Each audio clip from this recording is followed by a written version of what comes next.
द्वारा हिंदी दिवस 2016 के अवसर पर आयोजित आज के इस विशिष्ट कार्यक्रम में आपका हार्दिक स्वागत है। आसपास जो श्रोता बंधु दर्शक बंधु खड़े हैं उनसे अनुरोध है कि कृपया वे अपना स्थान ग्रहण कर लें। सबसे पहले मैं मंच पर आमंत्रित करना चाहूँगा हमारे अतिथि द्वय डॉक्टर सुभाष चंद्रा तथा प्रोफेसर अशोक चक्रधर को। अकादमी के सचिव डॉक्टर के श्रीनिवास राव से अनुरोध होगा कि कृपया वे हमारे अतिथियों को मंच तक ले आएं।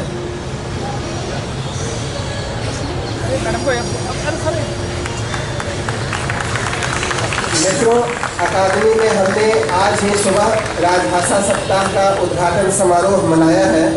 अकादमी में 14 से 21 सितंबर तक आयोजित होने वाले राजभाषा सप्ताह का उद्घाटन नेशनल बुक ट्रस्ट के अध्यक्ष श्री बलदेव भाई शर्मा द्वारा किया गया। राजभाषा सप्ताह के अंग के रूप में ही हमने आज की शाम यह विशेष परिचर्चा आयोजित की है जो हिंदी की वर्तमान स्थिति, चुनौतियां एवं समाधान विषय पर केंद्रित है। मेरा अकादमी के सचिव डॉक्टर राव से अनुरोध है कि वे पुष्प गुच्छ देकर हमारे अतिथियों का अभिनंदन करें।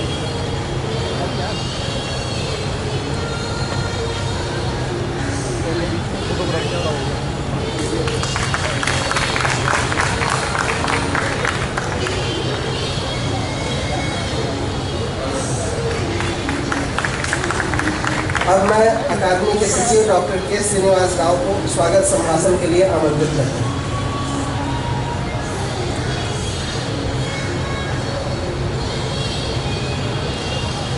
नमस्कार।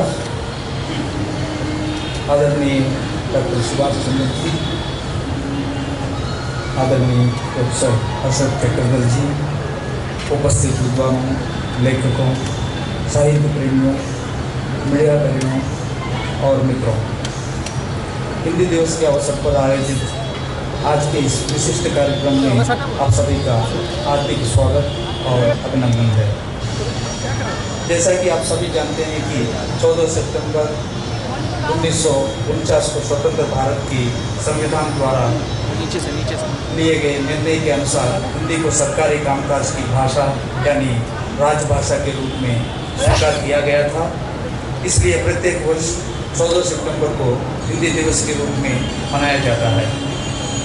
हिंदी दिवस के अवसर पर विभिन्न सरकारी कार्यालयों में हिंदी भाषा तथा कार्यालयों में इसके कार्यान्वयन को लेकर तरह तरह के कार्यक्रम आयोजित किए जाते हैं और प्रोत्साहन स्वरूप अनेक योजनाएं और प्रतियोगिताएं संचालित की जाती है। लेकिन ये सब कार्यालयीन स्तर पर ही होता है। आज़ादी के पहले तथा बाद में भी हिंदी ने हमारे बहुभाषी, बहुसांस्कृतिक देश और इसके लोगों को एक सूत्र में बांध रखने में प्रमुख भूमिका निभाई है।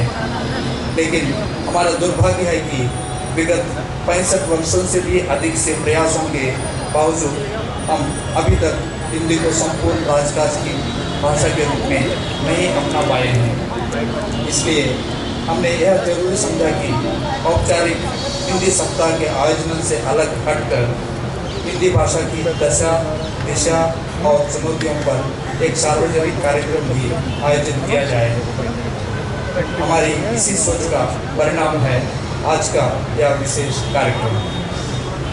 सूचना क्रांति के आज के समय में मीडिया की भूमिका सर्वाधिक महत्वपूर्ण हो गई है। भाषा, विचार, साहित्य, संस्कृति आदि की सकारात्मक को यदि मीडिया द्वारा प्रश्रय प्रदान किया जाए तो इससे अच्छी कोई बात नहीं हो सकती। हालांकि आज की मीडिया पर नकारात्मकता जिस तरह से हावी है वह चिंता की बात है। तथापि हमें उम्मीद है कि हमारे इस पहल से भाषा, साहित्य और संस्कृति को लेकर मीडिया संस्थानों को कोई सकारात्मक प्रेरणा भी मिलेगी। साहित्य और मीडिया के अंतर संदर्भों को लेकर साहित्य अकादमी द्वारा विभिन्न भाषाओं में विचार विमर्श के छोटे बड़े कार्यक्रम देश भर में आयोजित किए जाते रहते हैं।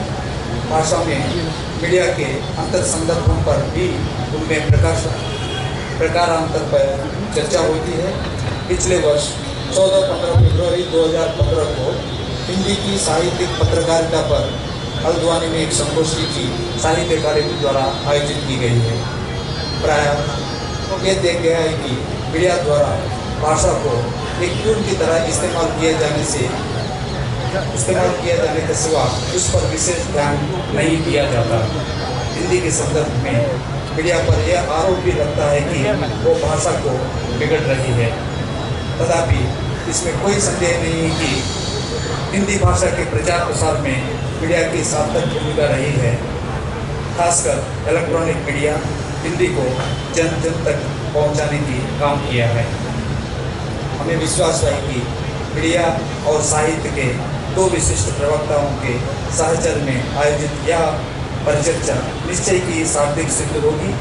हमारे अतिथियों में से एक डॉक्टर सुभाष चंद्र जी, जो हिंदी मीडिया के शीर्षस्थ व्यक्ति है तथा राज्यसभा के माननीय सदस्य हैं, जबकि प्रोफेसर अशोक चक्रधर ने अद्यतन हिंदी भाषा और साहित्य की सेवा की है तथा तकनीकी क्षेत्र में हिंदी भाषा को सक्षम और लोकप्रिय बनाने के लिए अथक प्रयत्न किए हैं। हम उनके आभारी हैं कि उन्होंने इस कार्यक्रम के आने में हमारे आमंत्रण स्वीकार किया। इन्हीं चंद शब्दों के साथ पुनः आज की वरिष्ठ वक्ताओं की और आप सभी की पुनः स्वागत और धन्यवाद।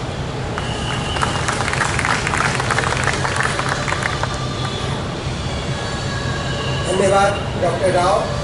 आपने अपने संक्षिप्त वक्तव्य में न केवल आज के कार्यक्रम की प्रासंगिकता और सार्थकता को रेखांकित किया है, बल्कि विमर्श के कुछ सूत्र भी प्रदान किए हैं। मित्रों, दशकों से हिंदी को प्रेम, स्नेह, सद्भाव, एकता की भाषा मानते हुए भी स्वतंत्र राष्ट्र के सर्वांगीण विकास के लिए भाषाई अस्मिता के संरक्षण की आवश्यकता को प्रमुखता से स्वीकार करते हुए भी दूसरे देशों और उनकी भाषाओं के सत्याग्रहों को एक प्रतिमान के रूप में सामने पाकर भी कहीं न कहीं हिंदी को उसके वास्तविक स्थान सम्मान से वंचित रखने के अपराध में हमने अपने आप को शामिल किया हुआ है। अपनी भाषा के प्रति हम न केवल लापरवाह हैं, बल्कि उसके व्यवहार के लिए विवश होने पर आत्मग्लानि से भर जाते हैं। संपर्क भाषा के रूप में, आम बोलचाल की भाषा के रूप में हिंदी का प्रसार हुआ है, लेकिन शिक्षा के माध्यम और रोजगार की भाषा के रूप में हिंदी के व्यवहार को संकुचित किया गया है। ऐसी स्थिति में केवल हिंदी का गुणगान और हिंदी की व्यापक पहुंच के आंकड़ों का उल्लेख बेमानी है। आवश्यकता इस बात की है कि हिंदी की राह प्रशस्त करने के लिए इसकी वर्तमान स्थिति का आकलन करते हुए संबंधित समस्याओं और चुनौतियों को रेखांकित किया जाए तथा ठोस समाधान के प्रयत्न किए जाए। इसी को ध्यान में रखते हुए अकादमी में राजभाषा सप्ताह के दौरान इस विशिष्ट सार्वजनिक कार्यक्रम की संकल्पना की गई, जिसमें हिंदी की वर्तमान स्थिति, चुनौतियाँ एवं समाधान विषय पर डॉक्टर सुभाष चंद्रा और प्रोफेसर अशोक चक्रधर के बीच विमर्श होना है। आपका अधिक समय न लेते हुए अब यह मंच मैं उन दोनों के हवाले करता हूँ।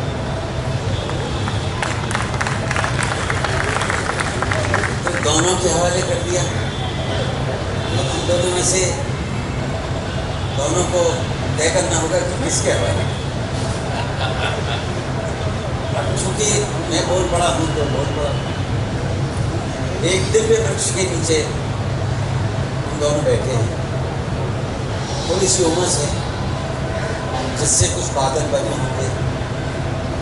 अगर वे हिंदी के बादल हैं तो वो मेघदूत बन गए। हम मेघदूत नहीं बैठे हुए। आज हिंदी के प्रति ग्लानि बोध, आत्मग्लानि बोध और चिंताएं इस प्रकार की जाएं, मैं समझता हूँ परिदृश्य बदल गया।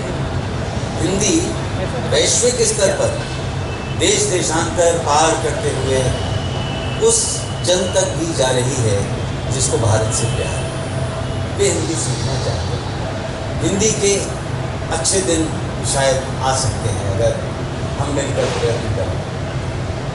डॉक्टर सुभाष चंद्रा का मैं इसलिए आभार ज्ञापित करता हूँ उनके प्रति, क्योंकि दूरदर्शन के बाद जब भूमंडलीकरण के दौर में ये नया मीडिया इंट्रोड्यूस हुआ, नई चैनल आई, केबल नेटवर्क आया, तब जिस संस्थान ने पहल की और पूरे भारत में ही नहीं वैश्विक स्तर पर अपनी चैनल्स के माध्यम से हिंदी का चयन पहुंचाया, तो डॉक्टर साहब नहीं जानते कि उन्होंने क्या सेवा की है। दरअसल सेवा शब्द आप हटा देना चाहिए, देखो ना हिंदी से भी, अब हिंदी में दरिद्र है जिसकी सेवा करोगे, कोई कमज़ोर है, कोई असहाय है जिसकी हम सेवा करें। हमें हिंदी कर्मी चाहिए, हमें हिंदी सेवी नहीं चाहिए। और मैं ये मानता हूँ कि सुभाष जी से अच्छा हिंदी कर्मी इस समय भारत में मुश्किल से सुभाष जी। अशोक जी, ये आप सबको सबसे पहले प्रणाम। अब यहाँ जो लोग उपस्थित हैं वो इस दिशा में, साहित्य में और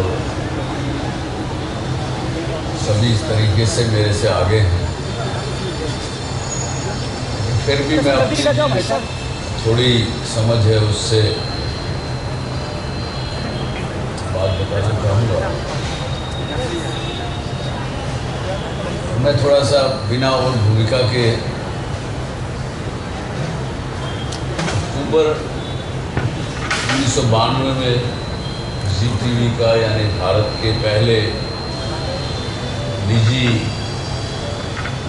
दूरदर्शन का समझिए शुरुआत आरंभ हुआ। माफ़ी चाहूँगा क्योंकि मैं भी बार बार बीच में भाषाएं दूसरी, क्योंकि अगर मेरे से ये बात अगर होती ना 30 साल पहले, अशोक जी 30 वर्ष पहले अगर होती, तो अब ये साल मुँह से ना निकलता, ये वर्ष निकलता, या ऐसी कोई बीच में अंग्रेजी की भाषा नहीं निकलती, क्योंकि मुंबई में रह के वो भाषा ही वैसी बदल गई। तो पहला एक समाचार का जो प्राइवेट बुलेटिन हम लोगों ने लगभग 1994 के अंत में आरंभ किया। एक, अगर आप में से किसी लोगों को याद हो, ZTV पर आधा घंटे का एक रात को बुलेटिन आता था। तो शुरुआत हुई और बहुत ज़्यादा लोगों ने उसको पसंद किया एक तरफ से, और उसके एक सप्ताह के अंदर अंदर ही मुझे संयोग से कानपुर जाने का अवसर मिला। तो वो वहाँ की कुछ एक, क्योंकि एक सार्वजनिक कार्यक्रम था, तो वहाँ लोगों ने कुछ बैनर लगा दिए थे उस समय। तो हवाई पट्टी पर मैं जैसे बाहर निकला तो लगभग 70-80 के करीब लोगों ने काले झंडे और यहाँ तक कि जूते दिखाए मुझे, और ये कह दिया कि आप तो हिंदी भाषा को बिगाड़ रहे हैं, उसका सर्वनाश कर। तब तक मुझे समझ में भी नहीं आई कि मैंने ऐसा क्या किया, लेकिन उनसे जब बात की तो उन्होंने कहा कि आपके जो समाचार का एक आधा घंटा अब दिखाते हैं, उसके अंदर आप अंग्रेज़ी के लफ्ज़ भी इस्तेमाल करते हैं और हिंदी को आप, यानी बड़ा गंदा लफ्ज़ उन्होंने बोला, जो हिंदी में बोलूँगा ज़्यादा बुरा लगे, अंग्रेज़ी में उन्होंने कहा बास्टर्डाइज कर। तो उस बात पर विचार किया हम लोगों ने, लेकिन सब प्रकार से लोगों से मैंने अगले 5 दिन में विचार किया, और मुझे ऐसा लगा, और पुरानी बात याद आई, जब यंग थे तो उस समय में एक बहुत भाषा के लेकर के, क्योंकि एक हमारी लोकसभा ने एक समय में एक तय किया था कि 10 वर्ष के अंदर इसको राज्य भाषा से राष्ट्रभाषा बना दें, लेकिन हमारे साउथ ऑफ इंडिया के जितने राज्य थे वहाँ बहुत घोर उसका विरोध हुआ, और उस विरोध के कारण 5 वर्ष और उसको स्थगित कर दिया गया, लेकिन वो आज अभी तक 5 वर्ष मेरे ख्याल से पूरे नहीं हुए हैं, शायद 40 वर्ष हो गए, 35 वर्ष उस बात। मैं उसी कड़ी में आपको एक थोड़ी सी एक बात बताना चाहूँगा कि एक सुनिएगा आप ध्यान से ज़रा। एक मकान के एक कमरे में एक बच्चा एक बाल्टी पानी से खेल रहा था। फिर उसने दीवार पे अपने बंदूक से पानी चलाई, पानी चलाने की बंदूक थी बच्चे के पास। उसके बाद उसने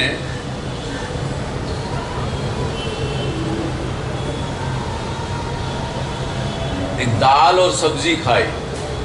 अचानक अपनी जेब में से पिस्तौल रखकर वो बाहर भाग गया। उसकी माँ बेबस देखती रही।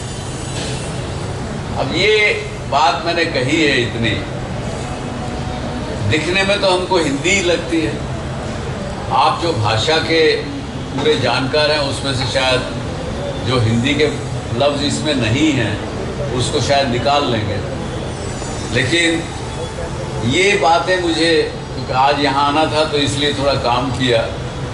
मकान जो है हम आम भाषा में अपने हिंदी में इस्तेमाल करते हैं उसको, लेकिन ये अरबिक भाषा का शब्द है।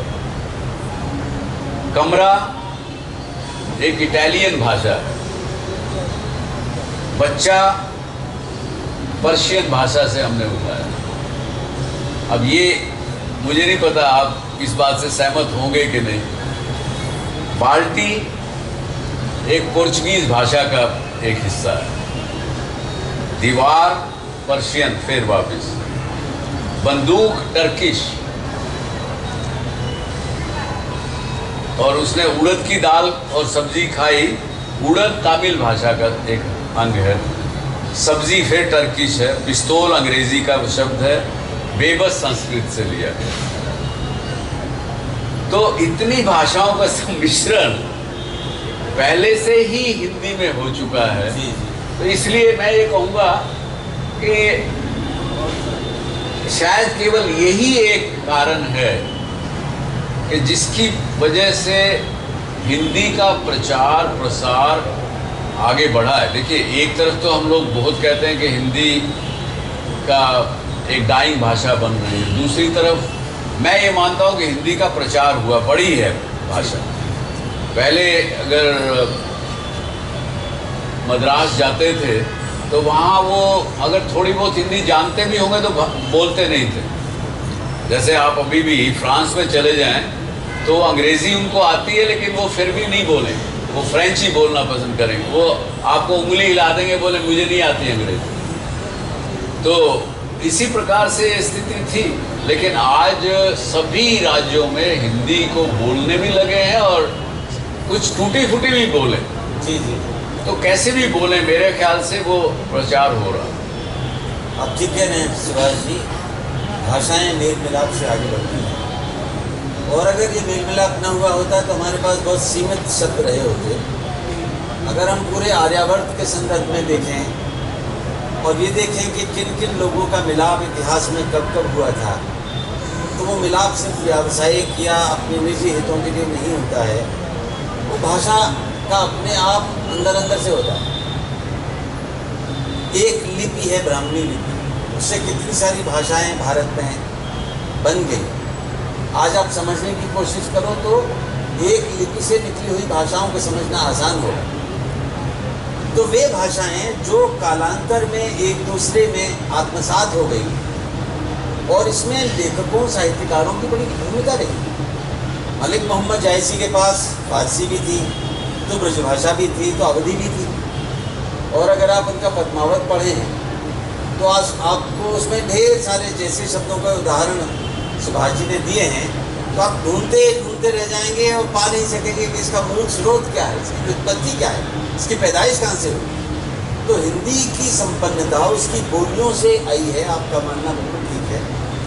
और आज अगर उसमें अंग्रेज़ी मिलती है तो जो शुद्ध भाषा के पक्षधर हैं उन्हें कष्ट होता है कि साहब इसमें अंग्रेज़ी क्यों आ गई। तो ये मान के चलना चाहिए, देखना चाहिए कि वो बोल कौन रहा है। यदि वह एक साहित्यकार है और वह भाषा में बहुत ज़्यादा मिलावट कर रहा है तो हम उसे घेर लेंगे, भाई आप साहित्यकार भी ऐसा करोगे तो हिंदी कहाँ बचेगी। लेकिन यदि वह कोई कार्मिक है, सड़क पर चलता हुआ है, सब्जी खरीद रहा है, बाज़ार में है, बाज़ार भाषाओं को आगे बढ़ाती है। बहुत सारे ऐसे लोग जो अन्य भाषा भाषी होते हैं लेकिन उस भाषा के बाज़ार में आते हैं तो वो बाज़ार में भाषा सीखनी पड़ती है। और सन 90-94 जब से आपका पदार्पण हुआ है उसी समय से हमारी भाषाएं आपस में बहुत आवाजाही करने लगी एक दूसरे के पास। और अंग्रेज़ी भी हमारे देश की ही भाषा है, तो उसके प्रति जो विरोध का भाव सन 65-68 के करीब जन्मा था और हम अंग्रेज़ी विरोधी हो गए थे। अगर हम हिंदी समर्थक हैं तो अंग्रेज़ी विरोधी होना हमारी बुद्धि में लिखा हुआ था और हमारी जन्मपत्री में छपित है वो। तो भाषा के जितने रूप होते हैं, आज एक जयंती प्रसाद नौटियाल नाम के लेखक हैं साहब, उनका कहना ये है कि मैंडरिन उतनी नहीं बोली जाती। उन्होंने परिवार नियोजन किया, वो बहुत आगे विश्व भर में घूमी नहीं, लेकिन हिंदी तो घूमी। हिंदी के बोलने वाले बढ़े। हमारी आबादी अब 1 अरब 27 करोड़ है, हर 50 सेकंड पे एक हिंदी बोलने वाला उत्पन्न हो रहा है। तो बोलने वालों की संख्या हिंदी में बढ़ रही है निरंतर। सुनने वालों की बढ़ेगी जब बोलने वालों की बढ़ेगी। बच्चा पहले सुनता है फिर बोलता है, फिर अगर आप जैसे गुणीजन मिल जाएं और शिक्षक मिल जाएं तो वो पढ़ता है और लिखता है। तो भाषा की इन चारों दक्षताओं को देखते हुए हिंदी ने बहुत प्रगति की है। और आज 14 सितंबर को अगर हम इसे उत्सव धर्मी बना रहे हैं, फिर हम हिंदी पखवाड़ा बना रहे हैं या फिर हम हिंदी मास बना रहे हैं।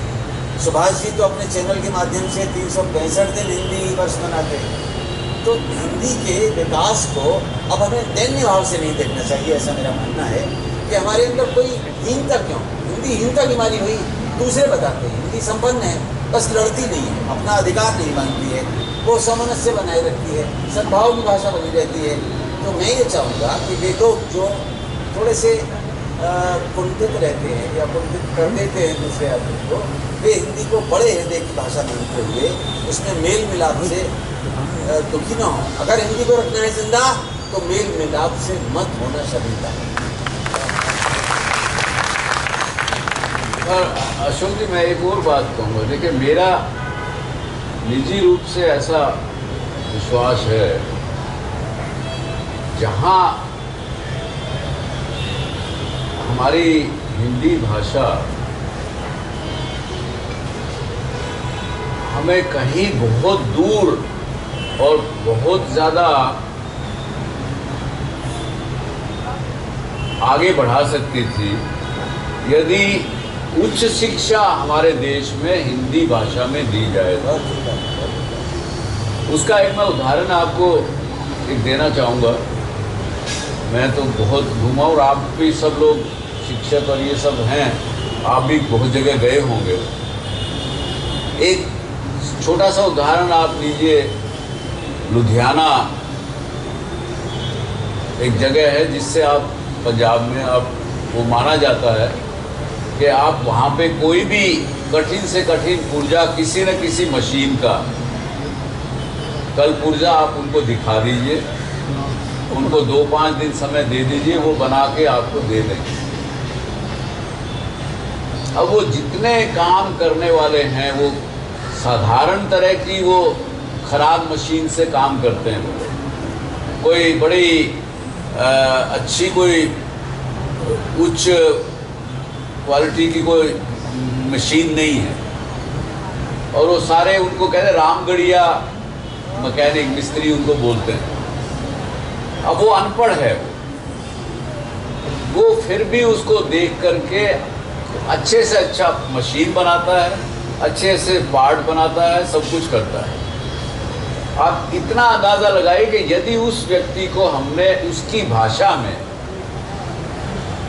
इंजीनियरिंग क्या है और उसके असूल क्या है, उसके चीज़ें क्या हैं, वो जैसे जापानियों ने किया अगर वैसा हम कर दें तो मैं मानता हूं कि हमारा देश तकनीकी में किसी न किसी चीज़ में हर विश्व से आगे निकल सकता है, ऐसा मेरा विश्वास है।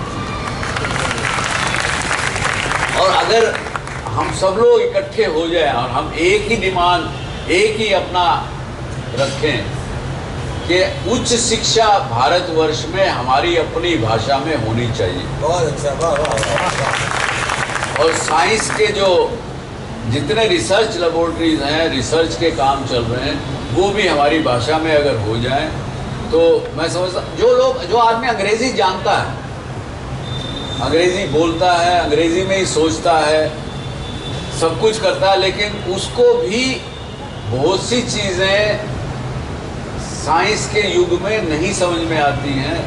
अगर उसको अपनी भाषा में दी जाए तो मैं समझता हूँ कि ये देश बहुत ज़्यादा आगे तरक्की कर सकता है। एक ही डिमांड आप रखिए और बाकी सब भूल जाइए, तो ये भाषा कहीं ना कहीं की पहुँच जाए, इसमें मुझे कोई दो राय नहीं। आपके आशावाद को मैं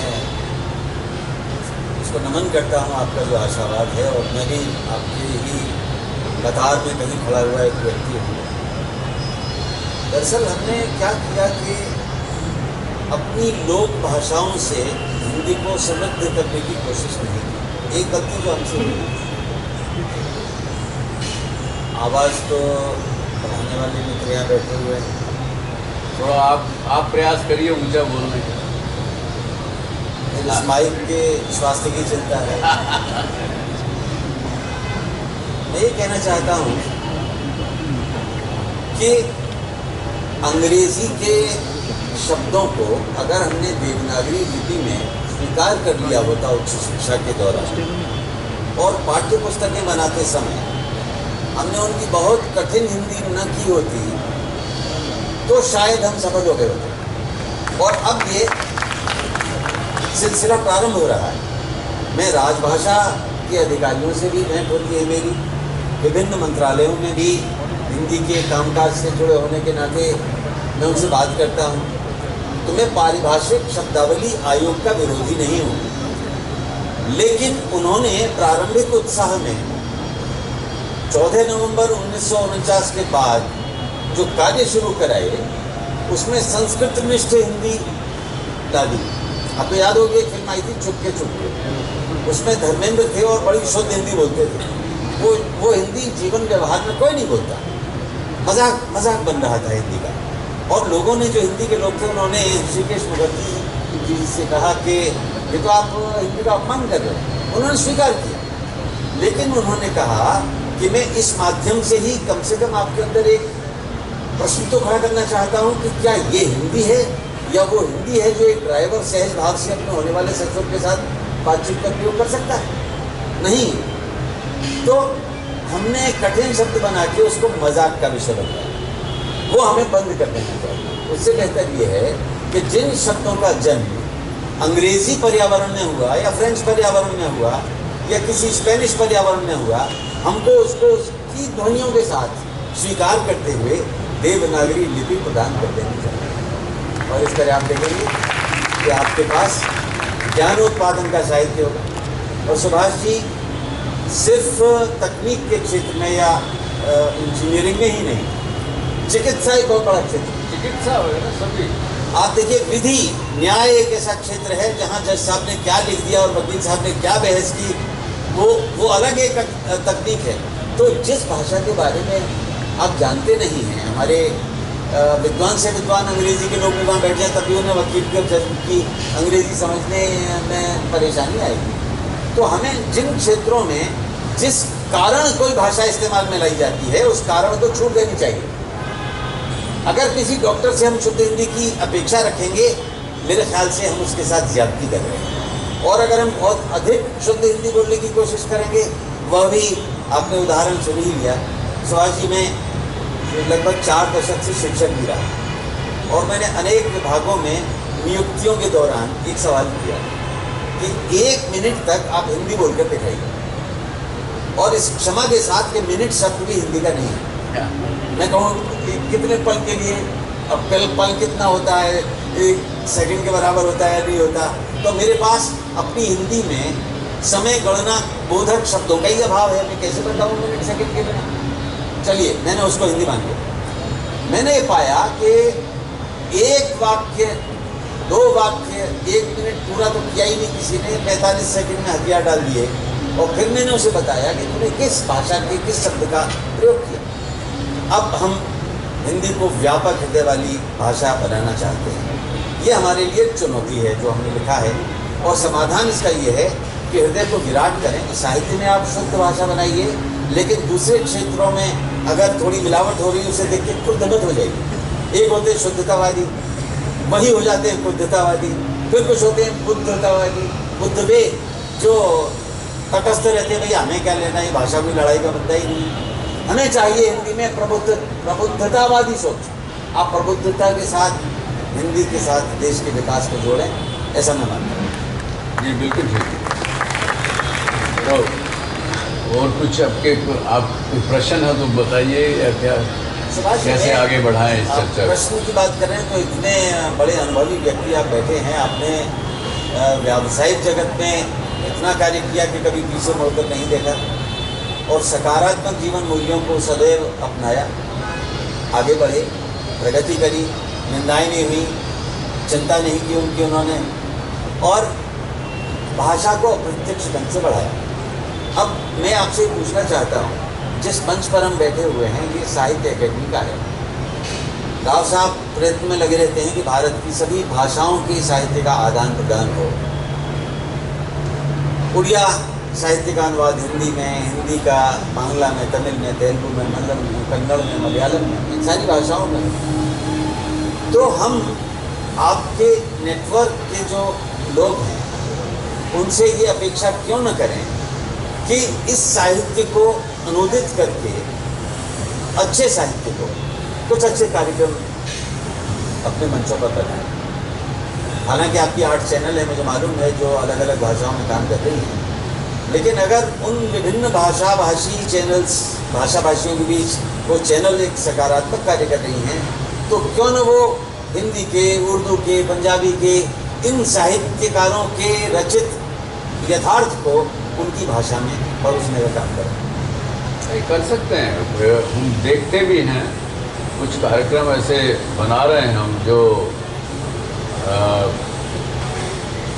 साहित्य के आधार पर बनते हैं, लेकिन कई बार ऐसा भी देखने में आया कि वो लोग जो कहते हैं ना कि हम क्रिएटिव लिबर्टी, एक नाम हमारे फिल्म जगत में बड़ा मशहूर है, उसकी आड़ लेकर के वो साहित्य का मर्डर भी कर देते। तो वो भी एक कठिनाई है, लेकिन काफ़ी धारावाहिक अभी अपने हिंदी के और भाषाओं के साहित्य पर आधारित होकर बनने आरंभ हुए हैं और लोगों को पसंद आ रहे हैं। आगे और भी आपके भी कोई सुझाव हो तो दीजिएगा, ज़रूर अवश्य हम करेंगे। हाँ, बल्कि अभी हमने एक प्रयोग नया आरंभ किया। हमारे एक जो म्यूज़िक का जो एक चैनल है, उसके ऊपर जब म्यूज़िक बज रहा है, उसकी वीडियो आ रही है, उसके नीचे हम एक पट्टी चलाते हैं, उसको हिंदी भाषा में उसको क्या बोल रहा है वो लिखा हुआ आता रहता है। तो विशेष करके जो बिना हिंदी भाषी लोग जो हैं, वो हमारा अपेक्षा रहती है कि वो पढ़ेंगे इसको, उस शब्द को समझेंगे और वो करेंगे। तो आज भी जो बिना हिंदी भाषी राज्य देश के हैं और विदेशों में भी, वो भी अपने भारतीय संगीत के ऊपर लोग डांस भी करने लगे हैं, नाचने भी लगे हैं।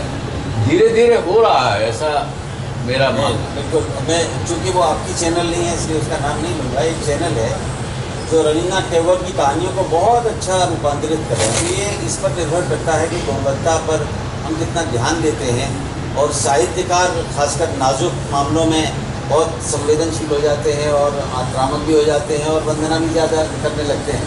इन सब चीज़ों से अलग अगर मुझे कोई वंदनीय चीज़ दिखाई देती है सुभाष जी, वो है कंप्यूटर में हिंदी का आगमन। आप जो कह रहे थे कि आपकी चैनल में एक पट्टी आती है, उस पर हिंदी में या उस भाषा में लिखा हुआ आता है।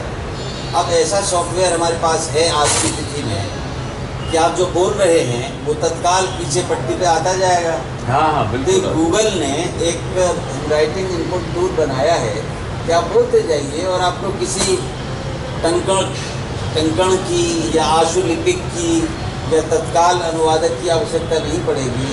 ऐसे भी सॉफ्टवेयर हैं जो अनुवाद भी तत्काल कर देंगे। वाणी से पाठ, पाठ से वाणी, एक संघर्ष चल रहा है OCR का, ऑप्टिकल कैरेक्टर रिकग्नाइजर। किसी भी किताब को आप दिखाइए, स्कैन करिए और वो टेक्स्ट में बदल जाएगा। आप बोलेंगे वो टेक्स्ट में बदल जाएगा। मैं तो स्वयं वाचिक परंपरा का व्यक्ति हूँ। मैं जो भी लिखता हूँ पहले बोलता हूँ और वो रिकॉर्ड हो जाता है, फिर उसको मैं लिप्यंतरण करता हूँ और फिर उसका संपादन करता हूँ। तो अपने अपने ढंग से अगर आप कंप्यूटर का इस्तेमाल कर रहे हैं तो देखेंगे कि आज जितनी क्षमताएं, जितनी सुविधाएं अंग्रेजी को प्राप्त हैं उतनी ही हिंदी को भी प्राप्त हैं। और कहते हैं साहब हम कैसे इसमें हिंदी लाएं? अरे भैया मोको कहाँ ढूंढे रे बंदे, मैं तो तेरे पास, मैं तेरे हृदय में हूँ। कंप्यूटर के अंदर ऑपरेटिंग सिस्टम में हिंदी है, आपके मोबाइल में हिंदी है। मैं समझता हूँ कि हिंदी दूत अगर हम किसी को कहें तो ये मोबाइल है जो आज घर घर में है और हम सबके पास भाषा के संवर्धन के कार्य को कर रहा है। और अभी भी संयुक्त राष्ट्र में अभी हमारी भाषा को एक स्वीकृति नहीं मिली। जी उसके लिए भी हमें प्रयास करना चाहिए कि वहाँ पर भी ये होना चाहिए। सुभाष जी, दूसरा तो केवल एक ही है जी कि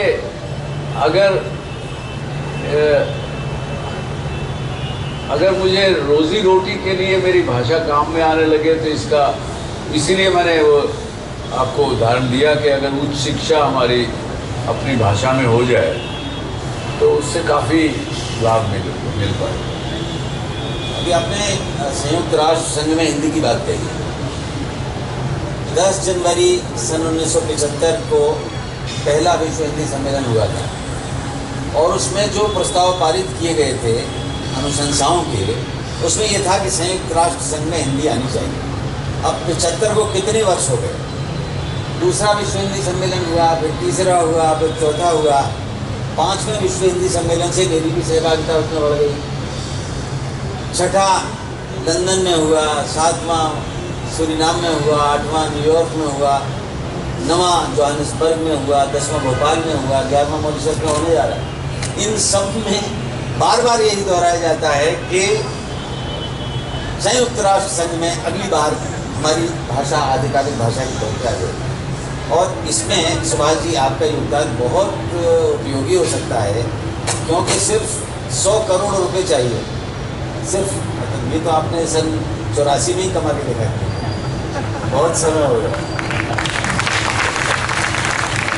आप कहिए कि भाई किसी, हमारा सौभाग्य है कि सत्यार्थी भी हमारे बीच में हैं।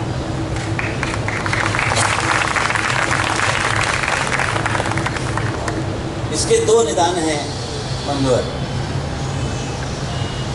यूनाइटेड नेशंस में एक कार्यालय बनाया जाता है और उसमें 90 के लगभग देशों की संस्कृति होती है कि वे लोग हमारी भाषा को मान्यता प्रदान कर रहे हैं। तो उसके लिए कुछ भाषा दूत 90 देशों में भेजें। मैं किसी सरकारी संस्थान से तो कहूँगा नहीं, आपसे कह सकता हूँ कि आप चलिए एक भाषा दूत बना के मुझे ही भेज दीजिए। मैं उन देशों से सहमति ला के आपको दूँगा और जो धन चाहिए वो आप दे दीजिए। करिए, प्रयास करिए, मिलजुल के करेंगे बस। तो मित्रों, मैं समझता हूँ कि कुछ बातें आपके द्वारा भी आनी चाहिए और बातें तो घनेरी हैं। जिस वृक्ष के नीचे हम बैठे हुए हैं उससे कहीं ज़्यादा ऊंची हिंदी चली गई है। वो एक पतंग की तरह वृक्ष के सबसे ऊपर वाले पत्ते पे अटक गई है, मान लीजिए। लेकिन जब भी अटक जाती है कोई पतंग वृक्ष के सबसे ऊपर वाले पत्ते के पास, तो जड़ों में कुछ फड़फड़ाता है। छटपटाहट भले ही ऊपर दिखे लेकिन संवेदन तो नीचे तक आता है। आज हिंदी की छटपटाहट वृक्ष के ऊपर दिखाई दे रही है, लेकिन संवेदन जड़ों तक आया हुआ है। आप सब उन जड़ों से सिंचित जो सांस ले रहे हैं, जिस हवा और हंसी के हकदार बने हुए बैठे हैं, वो हक आपको हिंदी दे रही है। आपको अगर कोई अपना विचार रखना हो संक्षेप में, या सुभाष जी से या मुझसे कुछ उत्तर की चाहना हो, तो जी इन्हें माइक दे दें। ये उसको यहाँ रखें।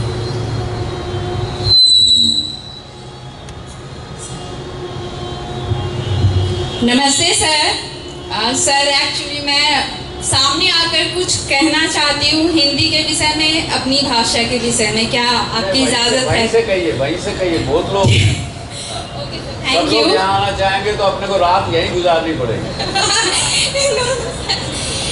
ओके, माननीय सर और मेरे सारे गणमान्य लोग, सबसे पहले मैं आपके सामने ये विश्वास के साथ कहना चाहती हूँ कि आज का दिन अपने ऊपर, अपनी भाषा के ऊपर गर्व करने का दिन है। हिंदी कभी पिछड़ी नहीं थी। हिंदी हजारों वर्षों तक गुलाम होकर के भी अपनी अस्तित्व को बनाए रखे हुए है।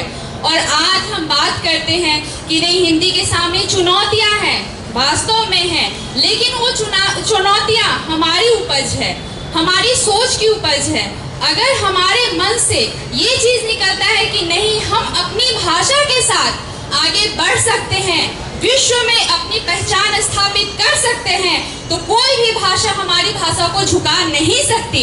जो भाषा अंग्रेजों की गुलाम नहीं हुई, जो भाषा फारसी भाषा की गुलाम नहीं हुई, क्या हमारे हिंदुस्तानियों से वो गुलाम होगी? कभी नहीं हो सकती है वो भाषा गुलाम। मुझे गर्व है अपनी भाषा पर, अपनी संस्कृति पर। एक IAS ऑफिसर आत्महत्या कर सकता है। धन्यवाद। मेरे माइक को भी ऑन रखिए दोस्त।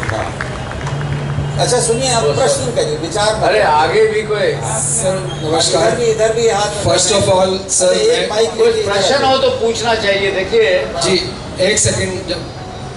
जी सर, फर्स्ट ऑफ ऑल मैं आपको बधाई देता हूँ कि आप हिंदी दिवस के ऊपर ये प्रोग्राम आयोजित किया आपने। लेकिन जहाँ तक आप हिंदी को बढ़ावा देने की बात है और उसको चुनौतियों की बात है, हिंदुस्तान में हिंदी सिर्फ 1-2 राज्यों में ही बोली जाती है। 2, 3, 4, 5 हिंदुस्तान के अंदर 29 राज्य। सर नो मान लेते हैं, लेकिन पूरे हिंदुस्तान के अंदर कोई भाषा अगर जोड़ती है, मणिपुर, अरुणाचल प्रदेश से लेकर केरला तक और गुजरात से लेके कश्मीर, कहीं से भी, वो आप अंग्रेजी में सबसे बात कर सकते हैं। ये नेशनल इंटीग्रेशन एंड यूनिटी के लिए बहुत जरूरी है आज के तौर पे। कल अगर हो सकता है कि भाषा अच्छी सब जगह फैल जाए तो शायद वो भी काम आ सकती है। सेकंड, हम दूसरे देशों के अंदर जो दूसरे देशों से बात करते हैं, इंटरनेशनल रिलेशन की बात करते हैं या ग्लोबलाइजेशन की बात करते हैं, तो वहाँ पे हिंदी इस बात से कितने लोग सहमत हैं? आप सर मेरी बात तो सुन लीजिए पूरी। पूरी बात है, गलत बात है सर। सहमत बात है ये, गलत बात है ये। बात तो सुन सकते हैं। देखिए सुनिए मेरी बात। पहले पूरी बात सुनिए। जापान का व्यक्ति सभी अपनी बातें करता है, पूरे विश्व में बातें करता है। चाइना का व्यक्ति अपनी बातें सबसे करता है, कोई अपनी भाषा। आप अंग्रेजी की बात देखिए, अंग्रेजी हम भी बोलते हैं, लेकिन अंग्रेजी राष्ट्रभाषा नहीं हो सकती है, नहीं हो सकती है, बिल्कुल नहीं हो सकती है, नहीं हो सकती है। अच्छा, मैं आपकी बात समझ गया हूँ दोस्त। अगर मुझे अवसर देंगे ना आपसे, आप चलिए आगे बोलिए, आगे चलिए। नहीं नमस्कार सर। पहले मैं आपसे मुखातिब हो जाऊँ। मित्र, आप एक मेरी बात सुनिए। पहले मेरी आपका प्रश्न है तो पूछिए भाई प्लीज। तुम्हारी शान बढ़ जाती है, गुस्सा बढ़ गया होता, कहा कि तुमने गुस्से से कोई हंस के कहा होता। गुस्सा में कोई नहीं, गुस्सा नहीं दिला। मैं आपकी बात समझ चुका हूँ और शिवाजी में समझ। अब एक उत्तर समझ लीजिए। आप कहते हैं कि भारत की संपर्क भाषा अंग्रेजी है, मैं कहता हूँ हिंदी है। आप कहते हैं कि कश्मीर से कन्याकुमारी तक। इनको 2 मिनट बोलने से जाए। जहाँ तक भाषा की लड़ाई है, वो कोई लड़ाई नहीं। मेरे अंदाज से जैसे हिंदी चल रही है वैसे हिंदी चलने दीजिए, जैसे अंग्रेजी चल रही है अंग्रेजी तो वो चलने देना, पर वो कह रहे हैं अंग्रेजी एक भाषा है जो वहाँ से वहाँ तक समझी जाती है, गलत है। मैं इस बात से हम सहमत नहीं। मैं एक बहुत छोटा शब्द होता है, हम में ताकत होती है। हम सब मिलके हिंदी भी पढ़ेंगे, अंग्रेजी इस पूरी सभा में कितने लोग ऐसे हैं जो अंग्रेजी पढ़ते हैं? सभी पढ़ते होंगे। कितने लोग ऐसे हैं जो हिंदी पढ़ते हैं? सारे पढ़ते हैं। तो फिर भेद कहाँ रह गया? हिंदी और अंग्रेजी में कोई भेद नहीं है। तो आप यदि ये कहें, दूसरी भाषाओं में भी कोई भेद नहीं है। यदि आप ये कहें कि हिंदी भाषा उतना दी जाती, जिसको जितनी शिक्षा लेनी है उतना लीजिए। ये गलत है। जिसको अपना अधिकार जताना है उतना। चलिए आप प्रश्न पूछिए। चलिए आगे चलिए। ठीक है चलिए आगे बोलिए, आगे बोलिए।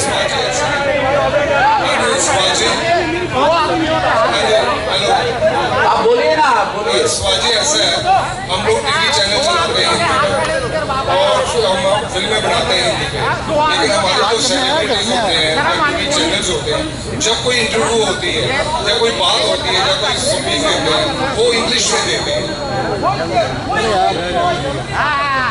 वो इंग्लिश में देते हैं। ऐसा क्यों है? कि उसको अपने वो समझते हैं। अंग्रेजी वाले लोग अंग्रेजी की बात करते हैं, अंग्रेजी में बोलते हैं, और जो हिंदी में बोलता है हिंदी में बोलता है। लेकिन बहुत बार ऐसे विषय होते हैं कि जिसकी वजह से बहुत से एक्सपर्ट जो हैं वो अपनी बात हिंदी में नहीं कह सकते, तो हिंदी चैनल के ऊपर भी उनकी बात अंग्रेजी में सुनी जाती है। किसी भाषा से वो विरोध थोड़ा ही है हमारा, लेकिन मोस्टली वो अपने यही समझते हैं। Thank you. देखिए मित्रों, और कोई प्रश्न है तो बताइए। निज भाषा उनती रहे सब उनती का सार। मैं शिखा राष्ट्रीय संस्कृति की संपादक आपके सम्मुख एक प्रश्न कर रही हूँ कि तमाम चैनलों पर कई गोष्ठियाँ, कई प्रकार की राजनीतिक गोष्ठियाँ आयोजित की जाती हैं, तो मैं चाहती हूँ कि हिंदी को प्रोत्साहन देने के लिए हम लोगों को चाहिए इसी प्रकार की गोष्ठियाँ जैसे आज आयोजित हुई है, हिंदी अकादमी जी ने यहाँ पर आयोजित किया है एकदम सुंदर कार्यक्रम। इसी प्रकार का चैनल भी यदि इसमें सहयोग करें और इस दिशा में किसी प्रकार का प्रयास हम जब अपनी देश में प्रकार का सहयोग इसी प्रकार की गोष्ठियाँ आयोजित की जाए, साहित्यिक गोष्ठियाँ आयोजित की जाए, ताकि हिंदी और हिंदी में हिंदी सेवियों को एक प्रोत्साहन मिले जो इस दिशा में कार्य कर रहे हैं। जब हम इस दिशा में कार्य करेंगे तो वो दिन दूर नहीं कि संयुक्त राष्ट्र संघ में भी ये प्रयास जो है बिल्कुल अविस्मरणीय रहेगा, क्योंकि ये कहते हैं कि चैरिटी बिगिंस एट होम। जो भी काम हमको शुरू करना है, आरंभ करना है, उसको अपने पहले हम घर से तो आरंभ करें। हम उसको आरंभ क्यों नहीं करना चाहते? और हम जब आप जैसे व्यक्ति और व्यक्ति तो हमारे मध्य हों, हम सानिध्य में हों आपके, तो ये सब लोगों का ज़रूर ये आशान्वित होते हैं, कोई ना कोई उम्मीद ऐसी उभरती है आकर के। जब आप जैसी शख्सियत आपके सानिध्य में सब लोग बैठे हैं तमाम लोग, तो आप लोगों से यही अपेक्षा की जाती है कि जब चैनल वाले एक प्रोत्साहन करेंगे हिंदी सेवियों का और हिंदी दिशा में कार्य करने वालों का, तो वो दिन दूर नहीं ये लोग उस दिशा में प्रयास, संयुक्त राष्ट्र संघ में जो आप कह रहे हैं प्रयास, वो जरूर कुछ ना कुछ आपकी मेहनत जरूर रंग लाएगी। जी ठीक है, बेहतर जरूर करें। बहुत बहुत धन्यवाद, आपने मुझे बोलने का मौका दिया, मैं आपकी बहुत हृदय से आभारी हूँ। और इस कार्यक्रम के लिए बहुत बहुत बधाई के पात्र हैं सभी लोग जिन लोगों ने ये कार्यक्रम आयोजित करके इस दिशा में क्रांति लाई। धन्यवाद। मित्रों, मैं जरा अगले प्रश्नकर्ता से पहले एक बात कहना चाहता हूँ। अभी किसी को माइक मत दीजिए, आप रखिए थोड़ी। दोस्तों, एक होती है संपर्क भाषा, एक है राजभाषा, एक है राष्ट्रभाषा। और राष्ट्रभाषा संविधान के माध्यम से हमारी भाषा को नहीं माना गया। हम मानते हैं कि हिंदी राष्ट्रभाषा नहीं है, संविधान सम्मत है। लेकिन गांधी जी ने कहा था कि बिना राष्ट्रभाषा के कोई भी राष्ट्र गूंगा होता है। तो एक अगर हम राष्ट्र हैं तो हमें एक भाषा चाहिए। हमें अंग्रेजी और हिंदी दो प्रमुख भाषाओं के बीच में आज़ादी के बाद सांस लेने का मौका मिला।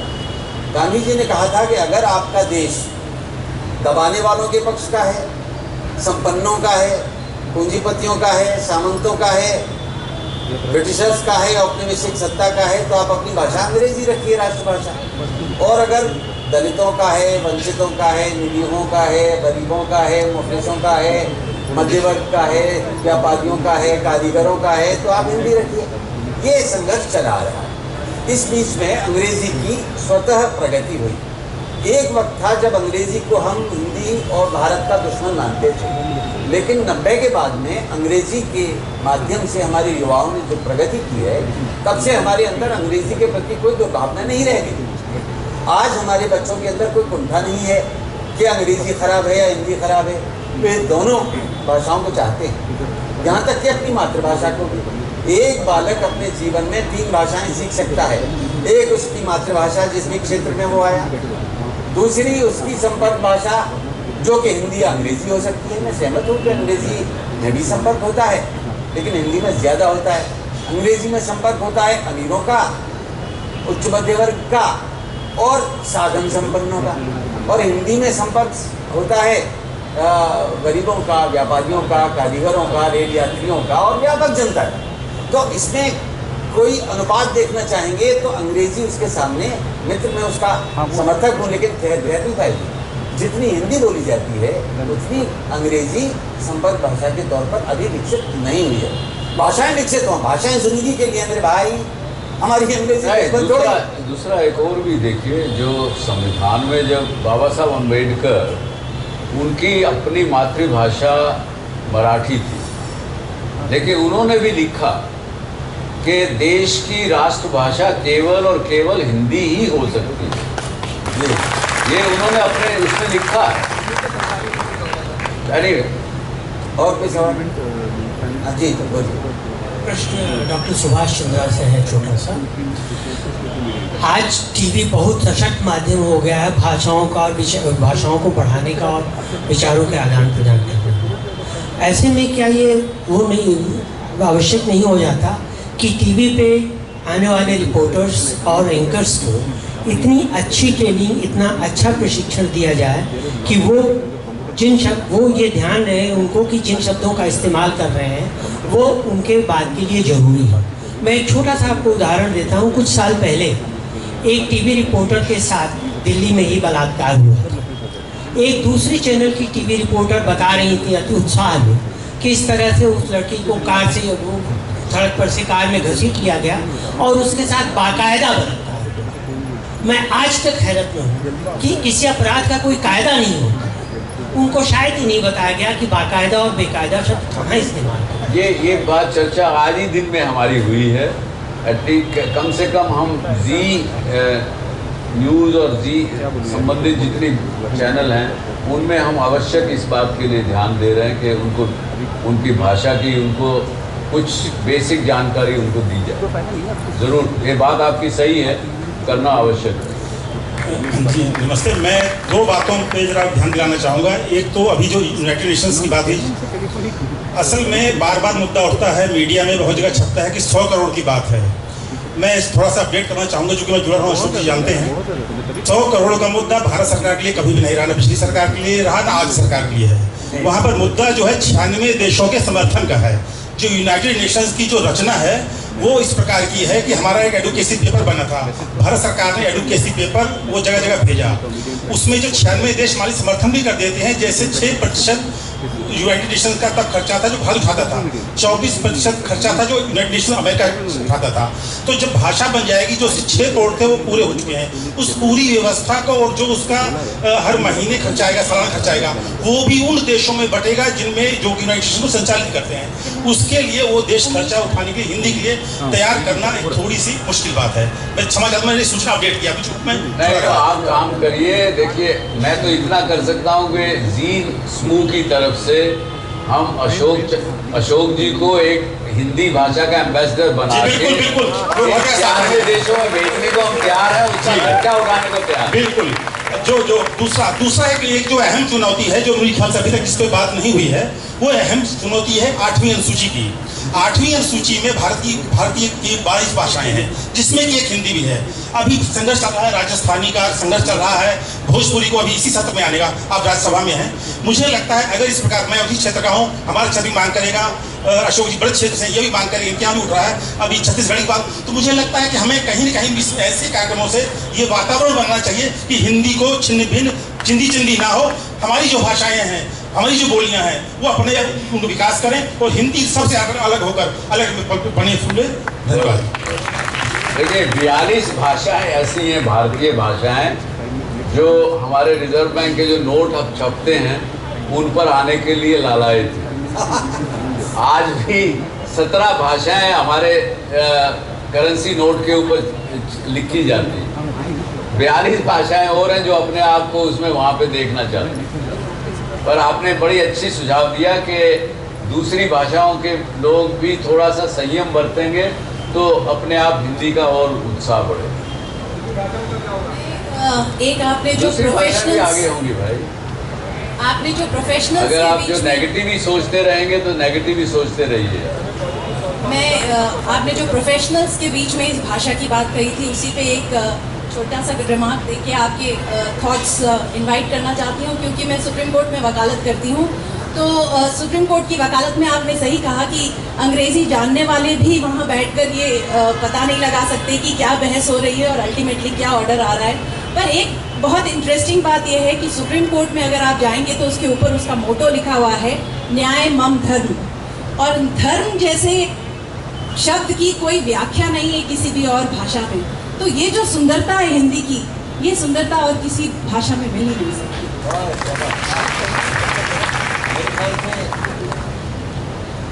धन्यवाद मित्रों, एक अच्छे विमर्श के लिए भी, और जो प्रश्न और कुछ विचार आप लोगों के बीच से आए हैं उसके लिए भी। मित्रों, हमारे बीच उपस्थित हैं श्री कैलाश सत्यार्थी जी, जो उनका हम स्वागत करते हैं और पुष्पगुच्छ देकर के उनके अभिनंदन के लिए अकादमी के सचिव डॉक्टर राव से अनुरोध करते हैं।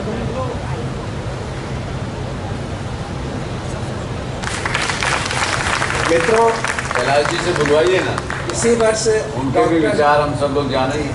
इसी वर्ष डॉक्टर सुभाष चंद्रा जी की आत्मकथा अंग्रेजी में आई है जनवरी में, जिसका नाम है द जेट फैक्टर। उनकी आत्मकथा के लेखन में उनके सहयोगी रहे हैं श्री प्रांजल शर्मा जी। यह प्रसन्नता की बात है कि उक्त पुस्तक का हिंदी अनुवाद भी प्रकाशित हो गया है।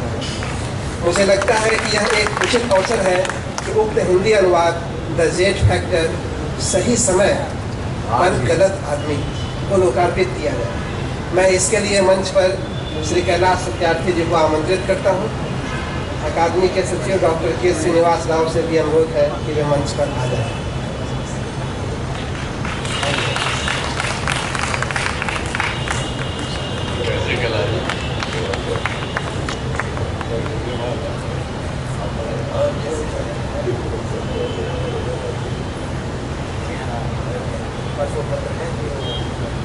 प्रांजल शर्मा जी से भी अनुरोध है कि वे मंच पर आ जाएं।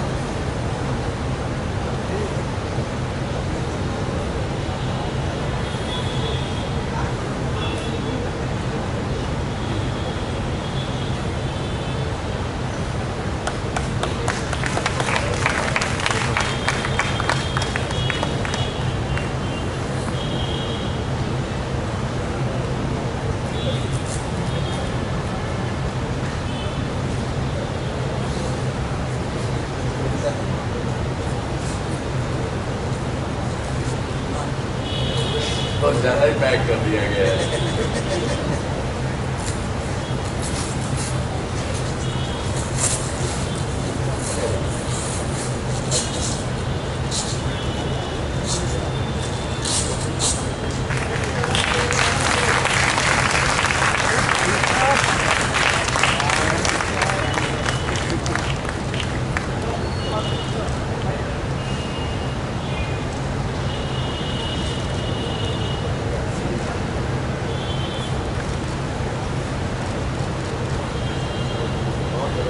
मित्रों, लोकार्पण के पश्चात हमारे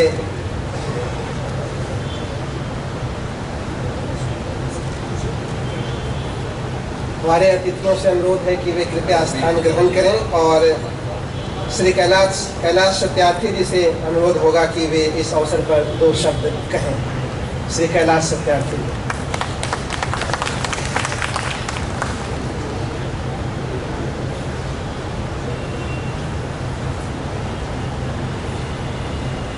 सबसे पहले तो मैं आप सबको हिंदी दिवस पर बहुत बहुत बधाई और शुभकामना देना चाहता हूँ। और इस आयोजन में बहुत मुझे मज़ा आया। थोड़ी देर के लिए मैं बैठा और अशोक भाई और सुभाष जी, काफ़ी मुश्किलात का सामना करना पड़ा, क्योंकि हमारे यहाँ अब भी लोग ये मानते हैं कि शायद हिंदी और अंग्रेजी के बीच में कुछ टकराहट है। भाषा तो सभी अच्छी है, और जितनी भाषा जितनी शिद्दत के साथ जितने अच्छे तरीके से आए उतना अच्छा है।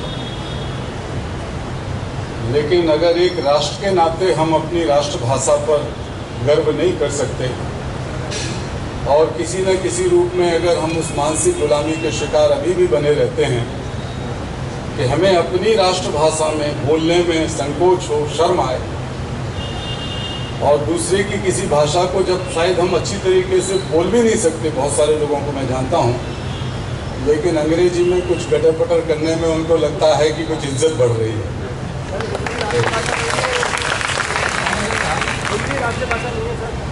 लेकिन मैंने, जैसा सुभाष जी ने भी कहा और अशोक जी ने भी, कि अंग्रेजी हो, फ्रेंच हो, स्पेनिश हो, जर्मन हो, जापानीज़ हो, चाइनीज़ हो, ये बहुत संपन्न और बड़ी भाषाएं हैं। इनमें से अगर हम किसी भाषा को बढ़िया तरीके से सीखते हैं और जानते हैं तो कोई बुराई नहीं है, बल्कि हमारे अंदर की एक और प्रतिभा का विकास होगा। मैं जब नोबेल शांति पुरस्कार लेने के लिए गया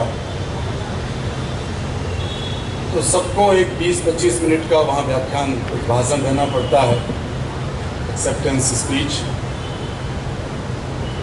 तो सबने सोचा कि मैं अपने भाषण की शुरुआत बढ़िया धुआंधार अंग्रेजी से करूँगा। इसलिए भी लोगों ने सोचा कि मैं इंजीनियरिंग का विद्यार्थी रहा, वहाँ शिक्षक रहा, ट्रांसफार्मर डिज़ाइन इंजीनियर रहा, तो स्वाभाविक तौर पर लोग सोच रहे थे कि अंग्रेजी में बोलेंगे। लेकिन मुझे स्मरण आया कि नोबेल शांति पुरस्कार के इतिहास में पहली बार भारत में पैदा हुए किसी देशी भारतीय को उस मंच पर खड़ा होने का मौका मिला है जो दुनिया का सबसे सम्मानित मंच माना जाता है। तो मैंने अपना मन पक्का कर लिया कि मैं अपने स्पीच की शुरुआत वेद मंत्र से करूंगा, संस्कृत से करूंगा, और फिर उसकी अंग्रेजी में व्याख्या नहीं करूंगा बल्कि हिंदी में व्याख्या करूंगा। और मैंने अपने व्याख्यान के शुरुआत में कई मिनटों तक हिंदी में बोला और मुझे गर्व हुआ। मैं नहीं जानता कि जो मौका 125 साल बाद किसी को मिला था हिंदी भाषा में और वेद मंत्र को उस स्थान से गुंजाने में, वो कब आएगा। ईश्वर करे हर साल आए, लेकिन मैं उस मौके को नहीं गंवाना चाहता। मैं जब विद्यार्थी था तो मेरे मन में और ज़्यादा फितूर था। एक समय था जब अंग्रेजी हटाओ आंदोलन भारत में चला, हालांकि फिर वो फितूर धीरे धीरे गया, क्योंकि मुझे भी अच्छी अंग्रेजी पढ़नी लिखनी थी, जाननी थी, सीखनी थी। तो जब अंग्रेजी हटाओ आंदोलन चला तो छात्रों में काफ़ी जोश था। मैं 11 साल का था और जितने हमारे शहर विदिशा में अंग्रेजी के नामपट्ट लगे हुए थे, एक जोश हुआ कि उन सबको रात में पोत दिया जाए और उसके बदले में हिंदी में लिख दिया जाए कुछ। तो हमारे यहाँ मुश्किल से 2-3% लोग अंग्रेजी बोल सकते हैं, शायद 1% होंगे जो अंग्रेजी बोल सकते हो विदिशा में उस समय, लेकिन आधे नामपट्ट अंग्रेजी में थे।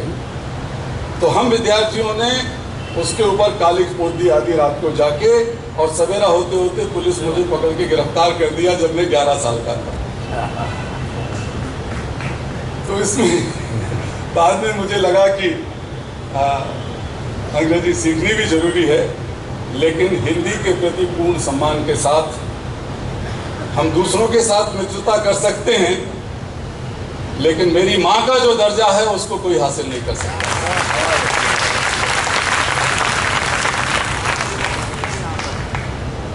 आज दूसरा सौभाग्य हमें मिल रहा है। असल में एक चीज़ मैं कहता हूँ सुभाष भाई, कि मैं आपका अक्सर देखता हूँ कार्यक्रम, वो डॉक्टर सुभाष चंद्रा शो, मैंने आपसे कहा भी था एक बार। और नौजवानों के बीच में जिस तरह आप सेल्फी खिंचवाते हैं, तो अगर थोड़े से बाल आपके और यहाँ के काले हो जाएं तो कोई ये नहीं कह सकता कि आप नौजवान नहीं हैं। फिर आपकी भाषा, जिस तरीके से आप समझाते हैं, आज काफ़ी आप पूरे आवेश में हिंदी का पक्ष ले रहे हैं, वहाँ आप हिंदी में समझाते हैं, और जिनको हिंदी नहीं आती ढंग से समझने में, आप उन्हें अंग्रेजी में भी बहुत सरल तरीके से समझाते हैं और बढ़िया अंग्रेजी में समझाते हैं। तो जब आपकी वो जेड फैक्टर वाली अंग्रेजी की किताब आई तो मुझे लगा कि सुभाष जी इतने बूढ़े तो नहीं हुए हैं कि उन्हें आत्मकथा लिखना पड़ जाए। लेकिन फिर पता लगा कि कुछ और भी नौजवान लोग भी आत्मकथा लिखते हैं, तो मैंने आपको उन्हीं में शामिल करके रखा है। मुझे पता नहीं कि ये जो इसका शीर्षक है, जेड फैक्टर, सही वक्त गलत आदमी,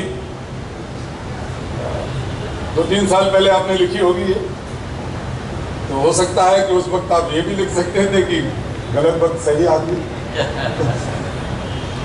लेकिन चलिए मान लिया, अब थोड़ा सुधार करके आप सही वक्त सही आदमी भी कर सकते हैं। तो बहुत प्रेरणास्पद आपकी बातें मैंने सुनी पढ़ी हैं, और निश्चित तौर पर एक गांव का नौजवान हरियाणा का 17 रुपए लेके घर से निकले और हजारों हजार करोड़ रुपए की न केवल इतनी बड़ी एम्पायर खड़ा कर दे और लोग उसे मीडिया मुगल कहने लगे, बल्कि उससे भी ज्यादा महत्वपूर्ण बात है कि उन सांस्कृतिक, उन राष्ट्रीय मूल्यों को इतने शिद्दत के साथ, इतनी मजबूती के साथ मीडिया में आप पकड़ के रखे हुए हैं। इसके लिए मैं आपको बहुत बहुत बहुत मुबारक देता हूँ, और आपकी सारी टीम को भी, जी मीडिया की और जी न्यूज़ की भी, जो एक अच्छा खासा परिवार है। मैंने आपके ट्वीट भी पढ़ता रहता हूँ बीच बीच में, तो मैनेजमेंट गुरु की तरह जब लोगों को कहते हैं कि मैनेजमेंट का सबसे अच्छा तरीका है कि आप अपने कर्मचारियों को, अपने शेयर होल्डर्स को, अपने क्लाइंट्स को परिवार का हिस्सा माने, तो एक अलग प्रकार का प्रबंधन, मूल्य परक प्रबंधन खड़ा होता है और उसका मज़ा सबको आता है। तो ये बहुत सारी चीज़ें हैं, बहुत सारी इसमें बातें हैं, आप लोग पढ़ेंगे, और खासकर हिंदी में ही आ गई हैं तो और भी ज़्यादा लोगों को इसका लाभ मिलेगा। प्रेरणा मिलेगी कि किस तरह आगे बढ़ के कठिन परिस्थितियों में, मैंने अंग्रेजी की किताब के कुछ अंश देखे हैं तो मैंने पाया है कि किस तरीके से विपरीत परिस्थितियों में एक दृढ़ता के साथ खड़े होने वाले व्यक्ति और उसकी टीम को कितनी कठिनाइयों का सामना करना पड़ता है, और इसके बाद आप जीतते हैं, क्योंकि जो आपके व्यक्तित्व में बातें हैं लड़ते रहने की और लड़के एक सिद्धांत के लिए कुछ हासिल करने की, उसका लाभ पूरे देश को मिला है। और सबसे अच्छी बात जो मैंने पहले कही कि नौजवान पीढ़ी के बीच में आप लगातार घूमते हैं। आपने मुझसे कहा एक दिन कि ये ज़्यादातर कामकाज तो दूसरे लोगों को मैंने सौंप दिया है और अब तो नौजवानों को जगाने का काम करता हूँ, तो इस नाते मैं तो अपने आप को कभी बूढ़ा नहीं मानता, इसलिए मेरी आपकी मित्रता नौजवानों टाइप मित्रता होनी चाहिए, ताकि हम लोग पूरे देश की युवा पीढ़ी को एक ऐसी पीढ़ी बनाएं जो गुलामी से मुक्त हो, जो बाल मजदूरी से मुक्त हो, जो खरीद फरोख्त हो रही है हमारे देश में बच्चों की, उस बुराइयों से मुक्त हो, अशिक्षा से मुक्त हो और तरह की सामाजिक बुराइयों से मुक्त हो। अगर हमारे रोज़मर्रा की ज़िंदगी में हम देखते हैं कि 6 साल की 7 साल की बेटी को पकड़ के चुरा लिया, बलात्कार किया, हत्या कर दी, तो ये हमारे माथे पर कलंक की तरह लगता है। हमारी बेटियां अगर घर से सुरक्षित नहीं निकल सकती, रात को उनको दिल्ली जैसी जगह में, दुनिया के सबसे बड़े लोकतंत्र की राजधानी में डर लगता है, तो डर और लोकतंत्र कभी साथ साथ नहीं चल सकते। जिस समाज में बेटियां डरी हुई हों, उस समाज को अपनी सभ्यता, अपनी संस्कृति, अपने विकास, अपने लोकतंत्र, अपने संविधान, अपने कानून और अपने आप को झांक के देखना चाहिए। और ये दायित्व किसी एक सरकार का नहीं होता है, ये दायित्व पूरे समाज का होता है। हम सरकार पे टाल दें कि पुलिस नहीं कर रही, हम क्या कर रहे हैं ये हमें देखना पड़ेगा। अगर हमारे इर्द गिर्द किसी बहन के साथ बुरा दुर्व्यवहार होता है तो हम क्या कर रहे हैं? अगर हम अपना नहीं मुंह खोल सकते तो हम दूसरों की तरफ आंख उठा के और दूसरों को मान के कि ये कर डालेंगे, शायद हम उस महान राष्ट्र का निर्माण नहीं कर सकते। मैं फिर से बहुत बहुत आपको बधाई देता हूँ और विश्वास करता हूँ कि यही पीढ़ी हमारी ऐसी होगी जो न केवल भारत को दुनिया में फिर से सोने की चिड़िया की स्थापना कराएगी, बल्कि यही वो पीढ़ी होगी जो भारत को जगत गुरु का दर्जा भी दिलाएगी। हम अपने ज्ञान से, हम अपनी नैतिकता से, हम अपने कौशल से, हम अपनी राष्ट्रभक्ति से, हम अपनी ताकत से भारत का पुनर्निर्माण करेंगे। सारी दुनिया भारत से सीखेगी और हम सब मिलकर ये कर पाएंगे। मैं ये विश्वास करता हूँ। आप सबका बहुत बहुत धन्यवाद। मैं फिर से आपको बहुत बधाई देता हूँ।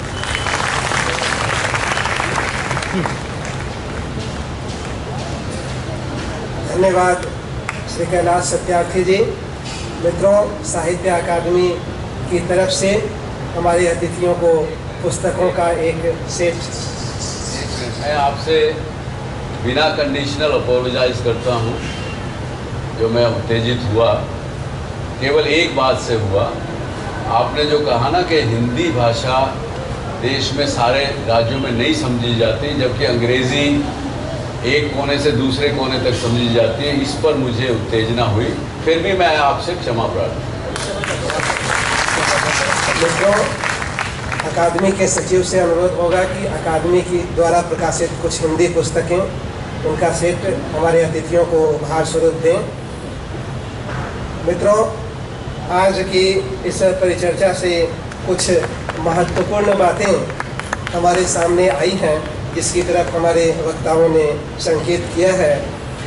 पहली कि तकनीकी शिक्षा का माध्यम हिंदी को बनाया जाना चाहिए, और जैसा कि सुभाष चंद्रा जी ने बताया कि इसके लिए प्रयास शुरू हो गए हैं। और मुझे खुद याद है कि आज से 20-25 साल पहले जहां मैं पढ़ता था वहां विज्ञान की पुस्तकें हिंदी में हुआ करती थी, लेकिन आज के बच्चों को हिंदी की पुस्तकें उपलब्ध नहीं हैं। दूसरी बात ये आई कि देश को एक सूत्रता में बांधने के लिए हिंदी के माध्यम से दूसरी भाषाओं के साहित्य का मीडिया के द्वारा रूपांतरण प्रस्तुत किया जाना चाहिए। तीसरी बात अशोक चक्रधर जी ने कही कि हिंदी तकनीकी रूप से काफ़ी सक्षम हो गई है। और एक और बात भी सामने आई कि संयुक्त राष्ट्र संघ की भाषा के रूप में मान्यता के लिए हिंदी के लिए प्रयास किए जा रहे हैं, और शायद हम निकट भविष्य में उसके लिए सक्षम हो सकें, उसे मान्यता दिलाने में। और हमने जिस उद्देश्य से इस समारोह का आयोजन किया, इस परिचर्चा का आयोजन किया, इन सारे बिंदुओं को और जिस तरह की आपकी उपस्थिति है उसको देखकर लगता है कि हम सचमुच सफल हुए हैं अपने कार्यक्रम में। मैं डॉक्टर राव से अनुरोध करूंगा कि वे कृपया औपचारिक धन्यवाद ज्ञापन करें। अतिथियों से अनुरोध होगा कि कृपया आप बैठ जाएं।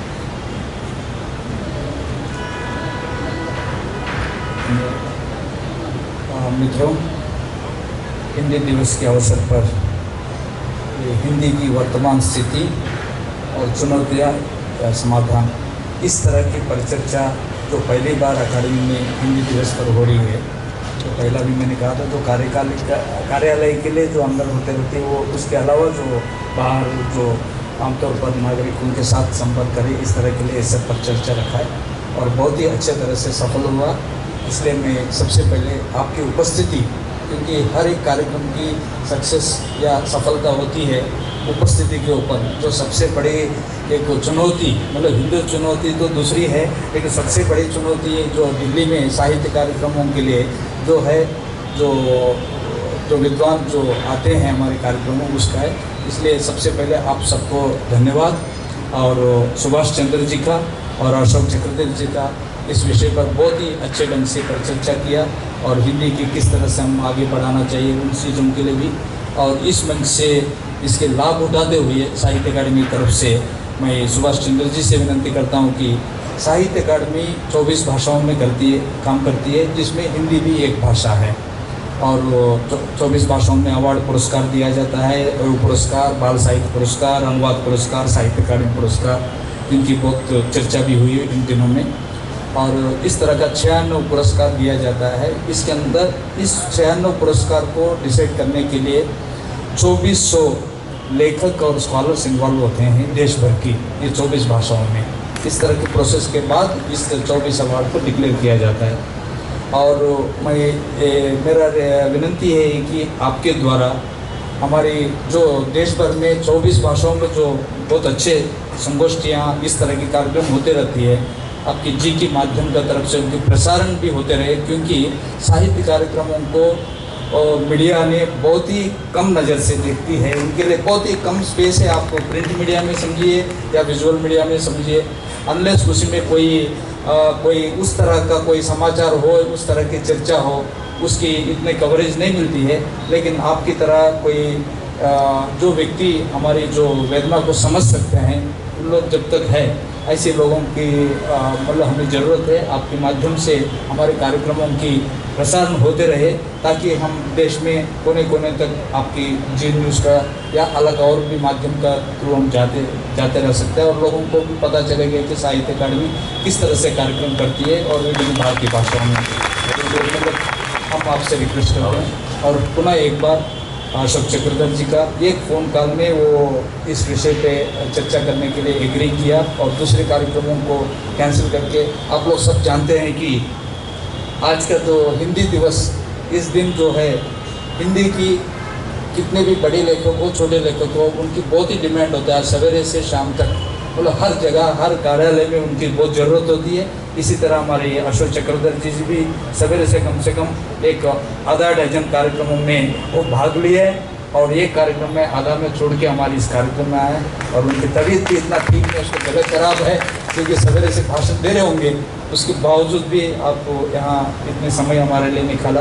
आपको पुनः साहित्य अकादमी की ओर से और GTV की तरफ से भी आपको धन्यवाद, और सुभाष चंद्र जी का भी साहित्य अकादमी की तरफ से पुनः एक बार धन्यवाद। और हमारे बीच में कैलाश सत्यार्थी जी जो समय निकाल कर थोड़ा सा उपस्थित रहे, आपकी उद्बोधन भी बहुत ही एक प्रेरणा हम सबको मिली है। आपको भी पुनः एक साहित्य अकादमी की तरफ से आप सबका धन्यवाद। और जो मीडिया की मतलब जी का तो अपने घर की बात हो गया, उसके अलावा भी बहुत सारे यहाँ उपस्थित होंगे, जिस तरह से वो कवर करेंगे वो दूसरी बात है, लेकिन वो सब उपस्थित हैं, उनका भी हम हृदय से धन्यवाद करते हैं। इसी तरह आप भी हमारे हर कार्यक्रम में उपस्थित रहकर हमारी कार्यक्रमों को सफलता प्राप्त करें। इसी के साथ आपको एक बार धन्यवाद। एक मैं अपनी तरफ से कैलाश जी का विशेष रूप से आभार प्रकट करता हूँ। हम अच्छे मित्र बने, चाहे भले कम मिलें, और ऐसे ही कुछ हम दोनों की एक इच्छा है कि हम दोनों मिलके भी कुछ ऐसा काम करेंगे जो आगे युवाओं के लिए होगा, वो हम जल्दी से चर्चा करके आप लोगों के सामने लाएंगे। बहुत आभार कैलाश जी। और अशोक जी तो अब आपको राव साहब अगले 1.5-2 साल तो नहीं दिखेंगे, 96 देशों में जाना है उन्हें। जी धन्यवाद, बहुत बहुत धन्यवाद सबको। धन्यवाद मित्रों। और आप लोग भोजन के लिए आमंत्रित हैं, आपसे अनुरोध होगा कि भोजन करके जाएं।